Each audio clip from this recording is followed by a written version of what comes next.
نبی کریم علیہ السلام کے زمانہ اقدس میں حضور موجود، صحابہ موجود، منافقین موجود۔ تو نبی پاک کے زمانہ اقدس میں منافقین کو جب اسلام کی دعوت دی جاتی تو وہ کہا کرتے تھے انؤمن کما آمن السفہاء، ہم ایمان لائیں جس طرح ایمان لائے بے وقوف۔ وہ کن کو کہہ رہے تھے بے وقوف؟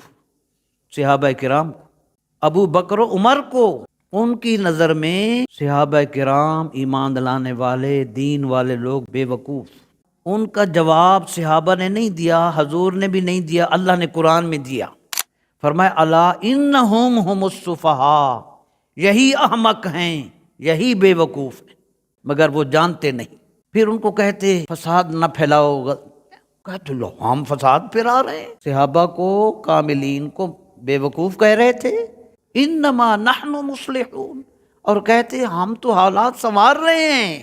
اللہ نے فرمایا الا انہم هم المفسدون ولکن لا یشعرون، یہی لوگ فساد پھیلانے والے ہیں لیکن شعور اور عقل نہیں رکھتے۔